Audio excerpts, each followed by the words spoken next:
Sir సంగీత సామ్రాట్ ఇళయరాజా గారి గురించి ఇప్పటివరకు మనం ఎంతో విన్నాం, ఎన్నో చదువుకున్నాం, ఎన్నో వాటిలో విన్నాం ఆయన పాటలు. ఆయన పాటలు ఎప్పటికీ కూడా ఆయన ఒక అద్భుతం అని చెప్పొచ్చు. ఎన్నో అద్భుతమైన వేలలో పాటలు ఆయన అందించారు. అయితే ఆయన జీవితంలో చూసుకున్నట్లయితే ఒక దైవికంగా కొన్ని సంఘటనలు జరిగినాయని, ఆయన జీవితం చాలా మరుపులు తిరిగాయని చెప్పి అంటుంటారు. ఆ దైవిక సంఘటనల గురించి చెప్పమంటే మీరేం చెప్తారు? దైవిక సంఘటన అంటే ఈయన చాలా పేద కుటుంబంలో పుట్టాడు యాక్చువల్‌గా. మామూలుగా మధురై ఆ సమీప గ్రామాల్లో ఆయన హ్మ్. పుట్టాడు. అంటే నేను విన్నవి అలాగే మా గురువుగారు వేటూరి గారు కూడా పలుమార్లు ఆయనతో మాట్లాడిన మాటలు, ఆ జరిగిన సంఘటనలు కూడా చెప్పగా హ్మ్. అది అంటే అథెంటిసిటీగా మనకి బహుశా ఇళయరాజా గారు కూడా చెప్పి ఉంటారు. హ్మ్. ఆ మధురైలో ఉన్నప్పుడు వాళ్ళంతా ఈ నాట్లు వేసే పొలం కూలీలంటే వాళ్ళ అమ్మగారు వాళ్ళు అలా పనిచేసుకున్నటువంటి ఫ్యామిలీలో హ్మ్. కానీ సంగీత సరస్వతి ఎవరికి వరిస్తుందో, ఎవరికి అవును. అబ్బుతుందో మనకు తెలియదు కదా! అవును. ఇలాగా ఆయన ప్రయాణం మొదలెట్టి నిదానంగా ఈ రికార్డింగ్ ఉంటాయి కదా! హ్మ్. మ్యూజికల్ నైట్స్ అంటాం మన సైడ్. హ్మ్. ఆ మ్యూజికల్ నైట్స్ కండక్ట్ చేసుకొని పావులార్ బ్రదర్స్ అని చెప్పి, ప్రజానాట్య మండలి అని రకరకాల అవతారాలు ఎత్తుతూ ఉదర నిమిత్తం బహుకృత వేషం అంటారు. హ్మ్. పొట్ట పోషణ కూడా చేసి మనకు అవకాశం వచ్చినప్పుడు చేద్దామని చెప్పి. హ్మ్. ఆయనలో సంగీతం మటుకు ఆయన నిజంగా కుదిపేస్తూ ఉంది. హ్మ్. ఏదో చెయ్యాలి, ఏదో చెయ్యాలి, ఏదో చెయ్యాలి, ఏదో సాధించాలి.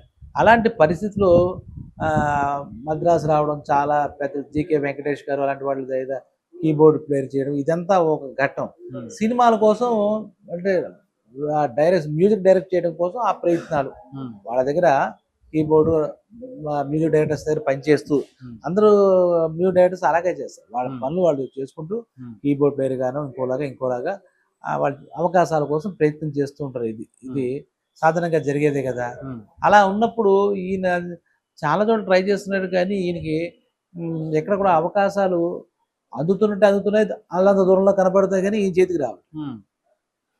అంటూ ఉంటారు. చేతి దగ్గర నోటి దగ్గర అందలేదని అవును. అంటుంటారు. అవును. అందరి జీవితాల్లో కూడా అలాంటి అనుభవాలు ఉంటాయి. అవును. దానికి మన ఇసైజ్ఞాని కూడా మినహాయింపు కాదు. హ్మ్. అలా ఉన్నప్పుడు చాలా నిరాశ వస్తుందిగా హ్మ్. వెళుతున్నాం. హ్మ్. ఇప్పుడులాగా కార్లు అవి కాదు. పరిస్థితులు ఇంకా ఎదగకుండా ఏ సైకిల్ తొక్కుంటూ ప్రొడక్షన్ ఆఫీస్‌కెళ్ళి హ్మ్. పలానా వెంకటేష్ గారి దగ్గర కీబోర్డ్ చేస్తున్నారని ఏవో చెప్పుకుంటాడు పాపం ఆయన. హ్మ్. చూద్దాం నువ్వు ఏంటి ఇంతకుముందు ఏం చేసావు? ఏం పాటలు పాడావు? ఏవో అడుగుతూ ఉండొచ్చు. హ్మ్. ఆ టైంలో చాలా నిరాశకరంలో ఏదో ఒక కంపెనీకి ఏదో వెళితే అక్కడ చెప్తాం. అంటే ఈయనేమో చూసి ఇవ్వాలి కదా! ఏదో అవును. ఇది కట్టిన పాటలేదో ఇచ్చి చెప్తే, అలా చెప్పిన సందర్భంలో ఏమిటి ఏది రావట్లేదు. ఇక్కడేమో ఈ మ్యూటెడ్‌ది ఏదో వస్తే రూ. 10 వస్తాయి తప్పితే అంతకు మించి ఆయన అనుకున్న ఆ స్థాయి. స్థాయి ఆ! మ్యూజిక్ ఇవ్వాలన్న తపనకి ఆలస్యమయ్యే కొద్దీ ఇరిటేషన్ వచ్చేస్తుంటది హ్మ్. ఎవరికైనా అవును. మనకైనా సరే. అవును. సరే ఈ సమయంలో ఇక్కడ మూకాంబిక అమ్మవారని చెప్పి కొల్లూరు అని ఒక ఊరుంది. హ్మ్. కొల్లూరు అనేది చాలా ప్రాంతాల్లో ఉంటుంది. తెలంగాణ ఉంది, అవును. ఆంధ్రప్రదేశ్ ఆంధ్రాలో అక్కడ ఉంది. ఇది కర్ణాటక ప్రాంతం. హ్మ్. కర్ణాటక ప్రాంతంలో శృంగేరి, మంగుళూరు దానికి మధ్యలో ఉంటుందన్నమాట. ఒక ప్రకృతి మధ్యలో ఉన్నట్టుగా అమ్మవారు చాలా పవర్‌ఫుల్. మూకాంబిక అంటే దాంట్లో ఆ అమ్మవారు మూగవాళ్ళకు కూడా మాట తెప్పిస్తుంది హ్మ్.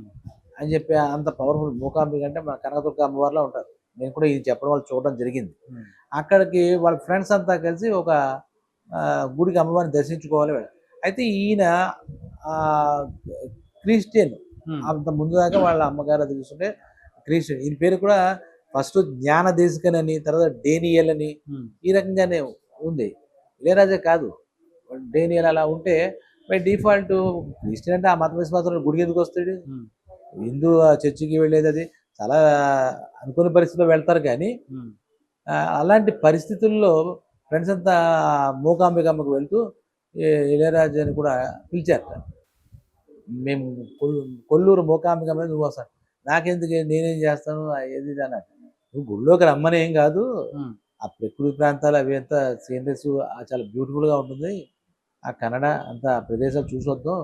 మనకి ఈలోగా ఏమవుతుందో తెలీదు కదా! అని వాళ్ళేదో ఫ్రెండ్స్ ఫోర్స్ చేస్తారు కదా! అవును. అలా చేస్తే సరే ఇంక ఏదో ఒకటిలే అని వాళ్ళతో కలిసి బయలుదేరాడు ఈయన.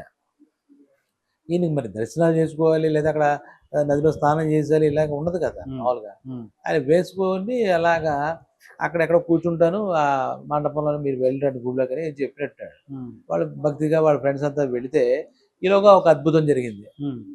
అక్కడికి ఒక సాధు పురుషుడు ఈయన దగ్గరకొచ్చి ఇలా కూర్చున్నాడు. ఈయన ప్యాంటు, షర్ట్ ఏసుకొని ఇప్పటిదాకా ఇది కూడా కాదు. ఈయన హ్మ్. ఎవడో ఎందుకు కూర్చున్నాడో కూర్చున్నాడు. హ్మ్. మరి ఆ సాధు పురుషుడికి ఈయనలో ఏం కనపడిందో తెలీదు. హ్మ్. ఆయనంత శక్తిమంతుడో తెలీదు. హ్మ్. ఆయనే మూకాంబిక అమ్మగారే ఆ పురుషుడి రూపంలో వచ్చిందో తెలీదు. హ్మ్. వెంటనే ఈయన ఏం మాట్లాడకుండా ఈయన తల మీద చెయ్యి పెట్టి ఇలేదా రాజా అంటే నువ్వు ఈ ఇలకు రాజు అవుతావు అన్నాడు.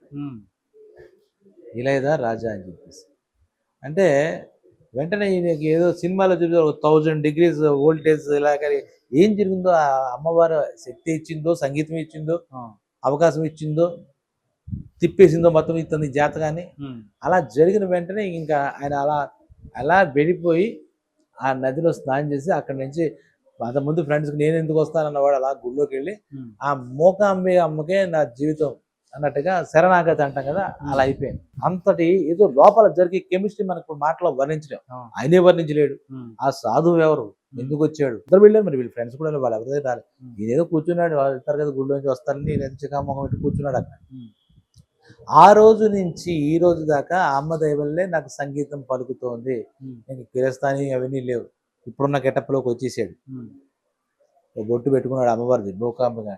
ఆ రోజు నుంచి ఆ డేనియల్ అవి చెప్పాం కదా, అక్కడి నుంచి ఇళయరాజా ఇళయరాజా అనే ఆ పేరు ఆయన పెట్టాడు కదా. అక్కడి నుంచి ఇంటికి వచ్చాట. ఇంటికి వచ్చిన వెంటనే వాళ్ళ అమ్మగారు నీ గురించి ఎవరో వచ్చి వెళ్ళారా, ఏదో కంపెనీ కూడా చెప్పారు, ఏదో కార్డు ఇచ్చారు నాన్న అని చెప్తే వెళితే అక్కడ మొట్టమొదటి అవకాశం కన్ఫర్మ్ చేశారు. ఇంకా ఆ తర్వాత ఇంకా తిరిగి చూసుకోవాలి. ఆ రోజు నుంచి కూడా ఆ మూకాంబ అమ్మవారు ఒక ఆవిడే ఆయనకు ఆ దైవం. ఇంకెవరు కూడా దైవం కాదు ఒక రకంగా చెప్పాలంటే. అమ్మవారే వాళ్ళ పెళ్ళి అయిన పిల్లలు పుట్టిన ఆ గుళ్ళోనే ఆయన వెళ్ళిపోవడమే. ఇప్పటికి కూడా ఒక కాలక్షేపంగా ఏదో కొంచెం టైం దొరికింది సినిమాకి ఆడి వెళ్ళిపోవడం, లేదు పనిగట్టుకు వెళ్ళిపోవడం. ఆయన దగ్గరికి వచ్చే పెద్దలందరికీ కూడా మూకాంబిక అమ్మ గుడికి వెళ్ళొద్దాం వస్తారని మా గురుగారు వేటూరు గారిని, అలాగే జయదాస్ గారిని, బాలు గారిని ఎంతమంది తీసుకెళ్ళారో తెలియదు. ఆ అమ్మ దయ వలన అప్పటి నుంచి అనన్య సామాన్యమైన అసాధారణమైన సంగీతం ప్రపంచవ్యాప్తంగా ఆయన సంగీతం అలా ఒక ప్రవాహమై, మామూలుగా కాదు ఒక ప్రవాహమై, ఇది ఎదురు కాకుండా ఇప్పటికీ నిత్య నూతనంగా ఈ ట్రెండ్ లేదు ఆ ట్రెండ్ లేదు. ఇళయరాజా అంటే ఇది. లేదంటే ఆ సమయంలో కూడా దిగ్గజాలు లాంటి సంగీత దర్శకులు తెలుగునాట ఉన్నారు. అవును, ఈయన వచ్చిన దానికి ఈయన ఇచ్చేటువంటి సంగీతం కానీ ఇది ఒక రకంగా ఆయన ద్వారా మూకాంబిక అమ్మవారి ఇస్తుందని కూడా ఆయన భావన. చాలా ఆయన అదే చెప్తారు మన నాదేలు. ఎందుకంటే అంత స్పీడ్గా ఇప్పుడు ఎన్ని పాటలు ఆ రికార్డు 4000 6000 ఇవన్నీ కాదు, కానీ ఇది తెలుగు, తమిళ్, కన్నడ, మలయాళం అంతా ఏ భాష అయినా, అలాగే సింఫనీలు ఇవన్నీ కూడా చూస్తుంటే ఆ ఇళయరాజాకి అమ్మ అనుగ్రహం పూర్తిగా, ఇది పూర్తిగా దైవికమైన ఘటన అని చెప్పేసి మనం చెప్పగలి. ఇప్పటికి కూడా ఆయన పలుమార్లు మూకాంబిక అమ్మవారిని దర్శించుకుని ఇంకా ఇంకా ఆయన జీవితం, ఆయన సంగీతం మూకాంబ అమ్మక అమ్మవారి యొక్క ప్రసాదం అని చెప్పి ఆయన నమ్ముతాడు. అందుకే కూడా చూస్తే కూడా ఎప్పుడు దీక్షలో ఉన్నట్టుగానే ఒక పంచి, అదే రకంగా ఒక బొట్టు కూడా కనపడుతుంది, చిన్న శాలువా, అదే ఆయన ఆహారం తప్పితే ఆయనకి చాలా స్టైల్గా ఉందో. ఎప్పుడైనా ఈ ఫారిన్ కంట్రీస్ సింఫనీ వారంటే అక్కడ ఆ గౌరవార్థం ఏదైనా ఫ్యాంట్ వేసుకున్నాడు. కానీ ఇంకా ఇప్పుడు కూడా చూస్తే సుమారుగా నాకు జ్ఞానం వచ్చినప్పటి నుంచి చూస్తే కూడా ఇళయరాజా అంటే ఇలా ఉంటాడు అంతే. ఆయన మ్యూజిక్ చేసి ఆ రికార్డింగ్ తీయటే ఆయనకు దేవాలయం, ఇలా అమ్మవారి పాదాలు, అలాగే ఈయనకి టోటల్గా ఈయన మనసంతా అమ్మవారు అంటారు. ఎటువంటి పాట చేసినా ఏం చేసినా ఆ అమ్మవారు ఇస్తున్నారు. ఆ రకంగా దైవికంగా ఇంతకన్నా భగవంతుడు ఉన్నాడా లేడా ఈ మీమాంస ఏంటి? సాక్షాత్తు మనందరికీ అభిమాన సంగీత దర్శకుడు ఇళయరాజా ఇన్ని వేలు ప్రతిరోజు కూడా ఆయన పాట మనకి వినకుండా రోజు గడవదు. తెలుగు కాదు, తమిళ కాదు, ఎవరికైనా సరే ముఖ్యంగా ఈ సౌత్ రాష్ట్రాల్లో ఆయన పాట వినపడుతుంటుంది. అది బాలు గారి గొంతు కావచ్చు, జయదాస్ ఇంకో గొంతు కావచ్చు. అటువంటి ఇళయరాజు గారి జీవితంలో ఈ మూకాంబిక అమ్మవారి దర్శనం ఆ రకంగా అవ్వడం, దర్శనం అని కూడా అనకూడదేమో, సాక్షాత్కారం పదం. దర్శనం అంటే మనం దండ పెట్టుకుంటాం, మనకి దర్శించుకుంటాం. దీనికి సాక్షాత్కారం ఇవ్వడం, సాక్షాత్కారంగా మరి ఏ జన్మ ఫలమో ఏ జన్మలో ఈయన భక్తుడో తెలియదు, కానీ ఆయన వరం కూడా ఇచ్చేసేసి ప్రపంచాన్ని ఏళ్తావు, ఈ భూ ప్రపంచాన్ని ఏళ్తావు అని చెప్పి ఆశీస్సులు నిజంగా కూడా ఆయన ఏళ్తూనే ఉన్నాడు మహానుభావుడు. కాబట్టి ఇది అంటే ఇప్పుడు యథాతథంగా నేను ఇలా ఒక చెవి ఒక నోట విన్నాను. కాబట్టి ఇందులో ఏదైనా చిన్న చిత్తగా మార్పులు అయితే ఉండొచ్చు, కానీ ఇదైతే అక్షర సత్యం అన్నమాట. నేను పలుమార్లు పెద్దవాళ్ళ దగ్గర విన్నాను. నేను కూడా ఈ మాట వినే ఈ ఆయన మాట మూకాంబ అమ్మవారిని దర్శనం చేసుకున్నాను. అంటే మీరేమయ్యారు అని అడగకు గబుక్కుని ఎవడ అదృష్టం అమ్మవారి అనుగ్రహం ఎప్పుడు వస్తుందో మనకు తెలియదు. అప్పుడు చేతి మీద ఆయన చేతి మీద పెట్టారు, ఇప్పుడు నా చేతి మీద ఎప్పుడు పెడుతుందో అంతే. ఆ మహాతల్లి. కాబట్టి దానికోసం ఎదురు చూడమే.